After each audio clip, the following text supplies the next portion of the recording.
Mighty Morphin Power Rangers Season 1. First off, everybody named Shalise. I'm right now doing this entire, I'm reviewing all the Power Rangers seasons I could possibly see. And the thing is always this, Mighty Morphin Power Rangers is straight up nostalgia for me. I grew up with the show. I was a 90s kid, and I loved Power Rangers when I was younger. It started a whole franchise for me, if you really look at it. Before I even know what franchises were, I was just like, okay, every single year I gotta watch Power Rangers. Every single year I gotta watch a new one. Every single year I gotta watch a new one. I was a little kid. Then eventually you grow up, you grow out of it, and then you forget about it. But then I thought, you know what? Since I'm reviewing all this old stuff that I have, why not watch Power Rangers? Why not review it? It's part of my childhood. Let's honor it. So, Mighty Morphin Power Rangers Season 1 I'm reviewing. I'm doing each season, Season 2, Season 3, just because I feel like I could do a rankings of the seasons.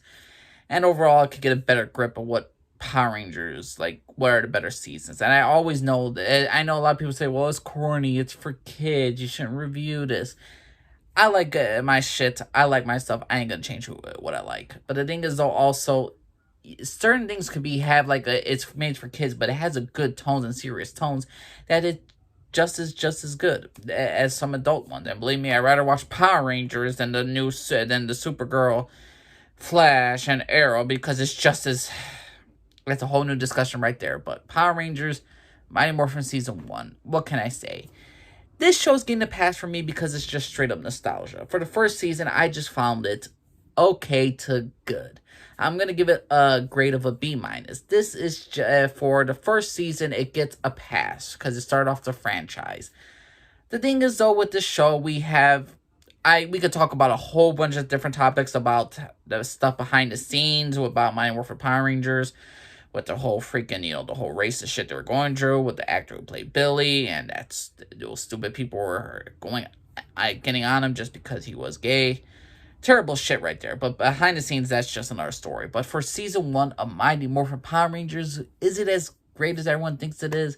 Everyone knows it's corny, it's cheesy, but what about the storylines? Sad to say, there's not a lot of storylines.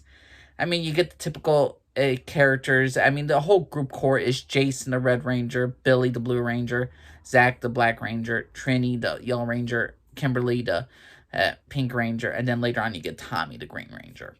Now, again, was it about Power Rangers Zordon? And needs some teenagers with attitude to help fight the forces of evil, so he grants them the powers of Power Rangers to save the day and save the world with Alpha 5. The thing is, though, when you watch it, you're like, oh, I liked it, yeah, but then when you really look at it, the first season has 60 episodes, and most of it is just mediocre. I mean, again, it's maybe for kids and all this stuff, but guess people just want to see the action scenes and all that, because for the ultimate storylines for certain characters, there's not really much there. The best arc is Tommy's Green Ranger arc, which was introduced episode 17, and then they have 5 episodes of that. And the best part about Tommy coming, because he gives something to their team. He has a love interest with Kimberly that we all know that's going to be on. It was one of the first of many love interests when I was younger. I'm like, they have to be a couple. They have to be at the end. So it's just interesting when you think that as a kid, and when you're an adult, I'm like, some of the dialogue's not bad. It's just, there's no story, there's no character growth in anything. I mean, Tommy, I would say, brings out the best of all the Power Rangers, just because of the fact is he has kind of like a rivalry with Jason, but they're both alpha males. They both have a command. They're not butting heads, but they're good back and forth. And in reality, we're looking for the leader. Who is the leader of the team? It's always the Red Ranger. But Tommy's always like that status, he could just be as much as Jason. And I really like they're probably the best first and second in command of the Power Ranger groups. I enjoyed Tommy, I enjoyed Jason, I enjoyed a lot of characters. I loved Billy when I was a kid, I still love him to this day. He was a typical nerd, a superhero with glasses. This was something I was like, oh, of course, I have to watch Power Rangers because it was going to be amazing.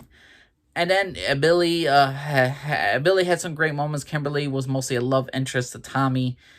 Zach and Trini didn't really get much to do. I think Trini had a fear of heights. Zach had a relationship with this one girl, and then Billy had, for one episode, afraid of fish. But let's talk about the villains. Rita is nostalgia for me, and she's just nostalgia. She's not a great villain whatsoever. Best thing she did was turn Tommy. She introduced Tommy as a Green Ranger and all that. So that was the best thing about Rita's character. Not other than that. I just didn't feel when I rewatch it for Rita. I'm like, yeah, she's the first season gets a pass. Let's just say that. Goldar, I love seeing him, the Zords, and all this stuff. Straight up nostalgia for me rewatching the show. For 60 dang episodes, though, I would believe they need more, plot lines, more character arcs. And even though they vastly improved on that in season 2, I would say season 1 gets a pass for me. It's a C plus, B minus. I will go back and forth between it. But for Mighty Morphin Power Rangers season 1, it gets mostly a pass because it was the first. If this wasn't the first, I would be shitting probably a little bit more on it. And if I didn't have nostalgia on me, I would probably put it like a C minus. But to me, I believe Mighty Morphin Power Rangers Season 1, since it started off the entire Power Rangers franchise, you gotta appreciate for what it's done. Kind of like Batman the Animated Series. Batman the Animated Series is, to me, a little bit overrated. But Batman the Animated Series, it started off the entire franchise of Superman animated series, Static Shock, Batman Beyond, freaking Justice League Unlimited. It started a whole franchise, and Power Rangers basically started off their own franchise with Mighty Morphin. So Mighty Morphin Power Rangers Season 1, okay to good season. But what's your personal opinion, everybody? Have you rewatched a Power Rangers season? Do you think Season 1 is as great as everyone thinks it is? Or are we all just using nostalgia? I believe we're all using nostalgia, but that's my personal opinion, everybody. Please let me know what y'all think down the bottom. My name's Elise. Offered everybody. Bye.